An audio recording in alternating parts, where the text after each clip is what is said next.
कि एक और नई वीडियो में हम सीखेंगे चैप्टर 2 जो हमारा investigating the living world beyond our naked eye का 2.4.2 माइक्रो ऑर्गेनिजम्स एंड फूड, जिसमें ये हमारा पार्ट 2 है। पार्ट 1 देखने के लिए आप हमारे डिस्क्रिप्शन बॉक्स में जा सकते हैं।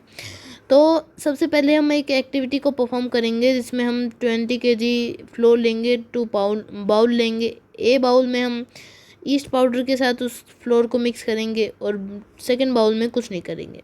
उन दोनों बॉल्स को वाटर के साथ गूँथेंगे। फिर उसके बाद उसे डैम्प पेपर के साथ कवर करके उसे एक वार्म प्लेस पे रखेंगे। 4-5 घंटे के बाद उसे ऑब्ज़र्व करेंगे और उसके वॉल्यूम, स्मेल, टेक्सचर को ऑब्ज़र्व करेंगे। तो एक इसका मैं बता देता हूँ।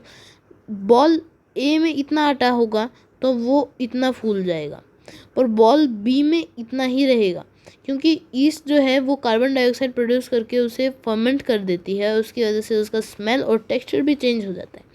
लेकिन इसमें कोई चेंज नहीं आएगा क्योंकि इसमें ईस्ट का प्रेजेंस था ही नहीं।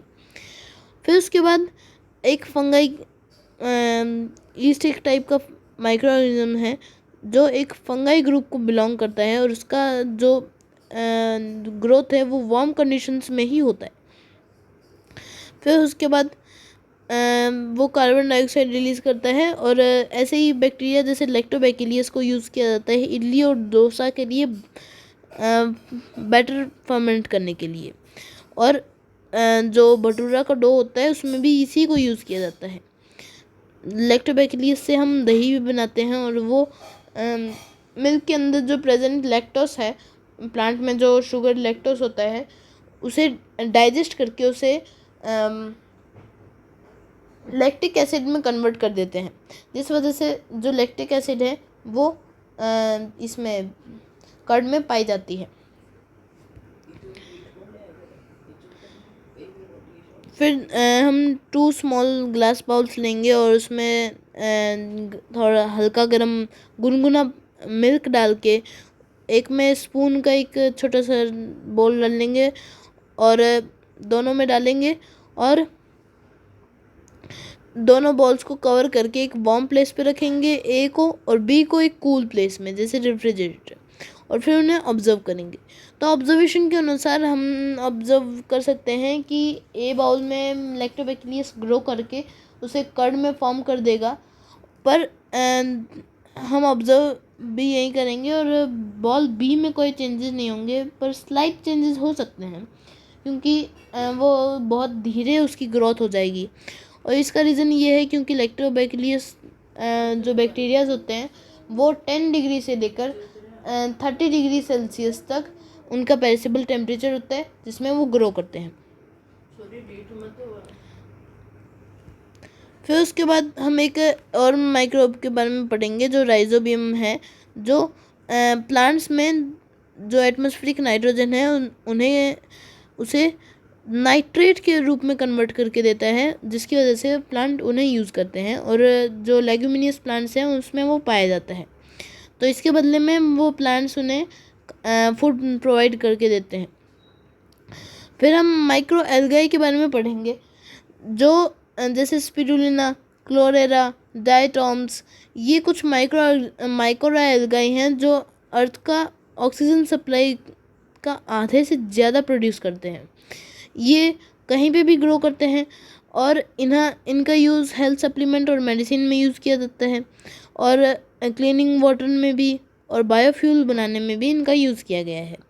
फिर उसके बाद माइक्रो एल्गल डाइवर्सिटी जो है वो habit destruction, pollution, climate change की वजह से वो टूट रहा है और ऑक्सीजन बैलेंस को मेंटेन करना मुश्किल हो रहा है। फिर उसके बाद एक माइक्रो एल्गाई जो है स्पिरुलिना, जो B12 में बहुत ज़्यादा रिच है, जो इधर दिखाया गया है। तो उसके बारे में बताया गया है कि वो एक फिजिबल लिवलीहुड के बारे में के तौर पे दिखा रहा है। उसके हम हमारे डाइट में भी इंक्लूड कर सकते हैं। उसमें प्रोटीन भी बहुत ज़्यादा होता है, मतलब 60% ऑफ इट्स बॉडी वेट। बहुत स्मॉल फैट और शुगर होता है, मतलब डायबिटीज़ वाले लोगों के लिए बहुत अच्छा फूड रहेगा ये। फिर उसके बाद एक सेल को बेसिक यूनिट ऑफ लाइफ क्यों कहा जाता है उसके बारे में बताया गया है। तो एक मैनी सेल वाला जो ऑर्गेनिज्म है वो मल्टी सेलुलर, सिंगल सेल वाला यूनिसेलुलर, जैसे माइक्रोब्स, एल्गाई, फंगाई, बहुत सारे सेल के बने हुए हैं।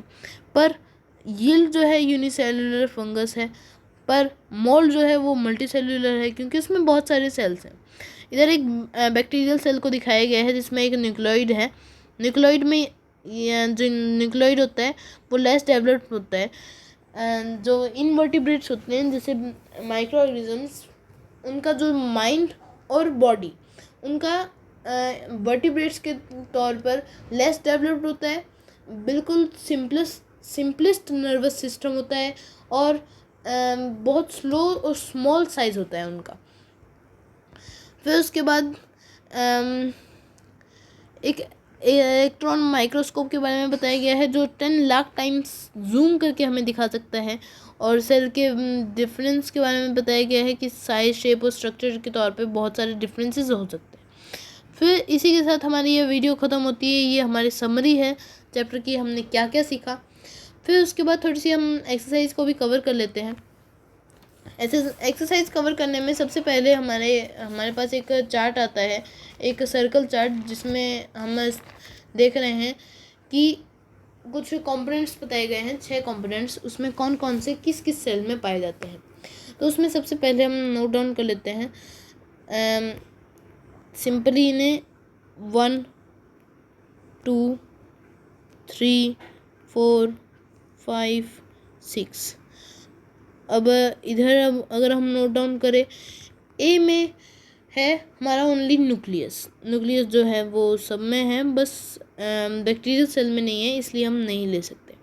ए में भी है और पी में भी है, मतलब प्लांट सेल, बैक्टीरियल सेल और ये ए animal cell.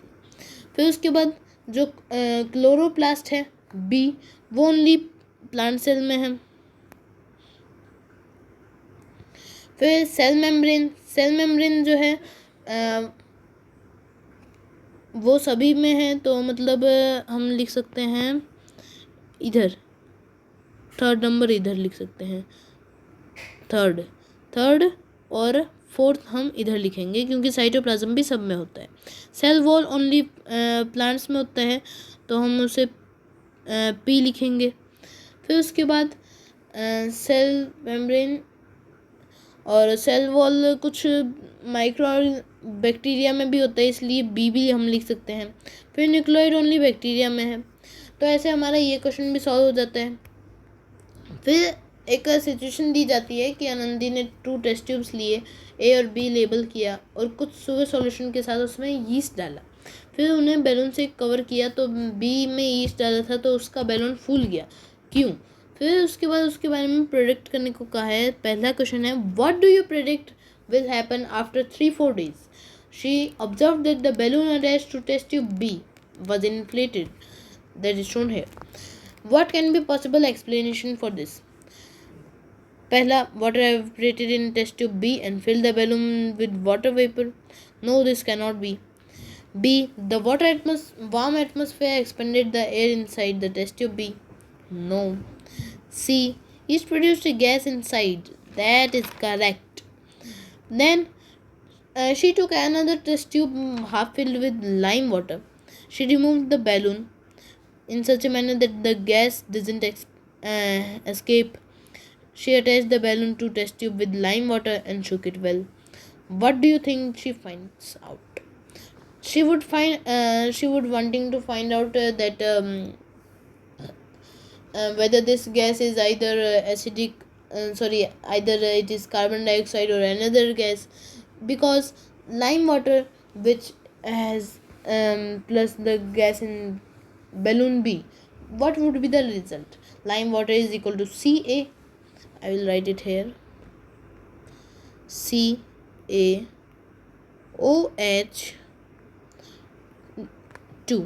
This is the chemical name of lime water, and CO2 we all know.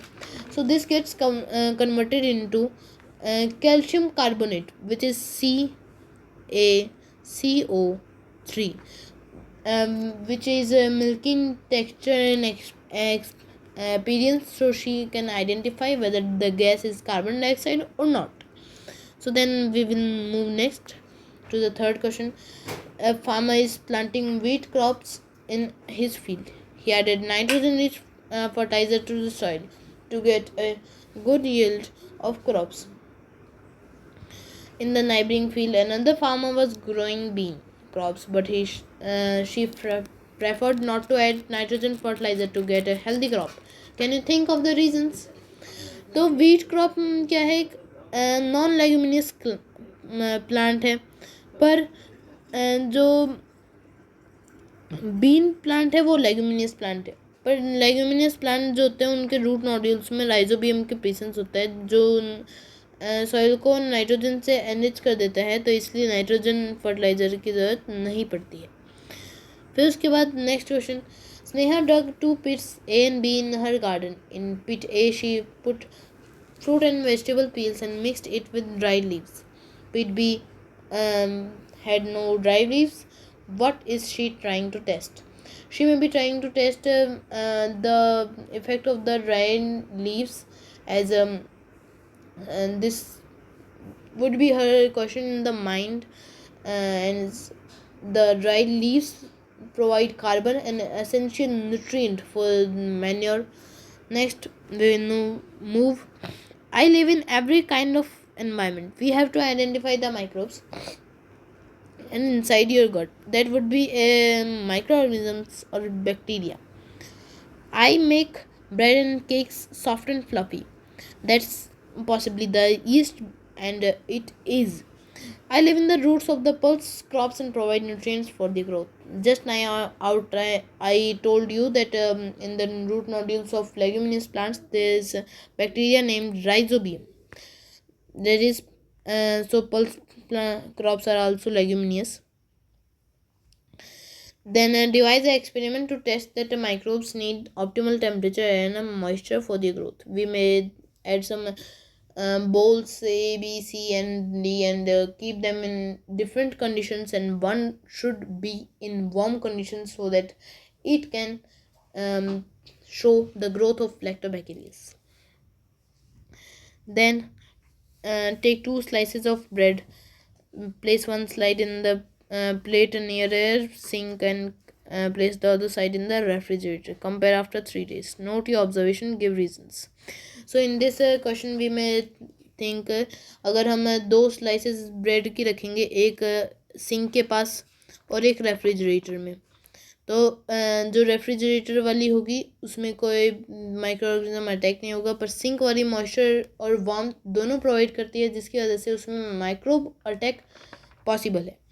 फिर उसके बाद a student observes when curd is left out for a day it becomes sour. What can be 2 possible explanation? सबसे पहला होगा हमारा, क्योंकि जो उसमें लैक्टोबैक्टीरियस है वो बहुत ज़्यादा एसिड सिक्रेशन इंक्रीज कर देता है, और सेकंड जो होगा वो होगा fermentation. Next, observe the setup given in 2.15 and answer the following. ये वही सेटअप है जिसमें वो बी में वार्म शुगर सोल्यूशन और ईस्ट लेती है और उसके ऊपर बैलून लगा के उस बैलून को बंद करके बी पे लगा देती है टेस्ट ट्यूब को, जो हमने फर्स्ट क्वेश्चन में भी ऑब्जर्व किया। तो इन क्वेश्चन को आंसर दे देते हैं। What happens to the sugar solution flask A, and the yeast would react on it, and this sugar solution would ferment and carbon dioxide will be produced. What will you observe in test tube B? I may observe that calcium hydroxide gets converted into calcium carbonate, which is milky in texture, so I can identify it. Why do you think this happened? Because of carbon dioxide's reaction with calcium hydroxide.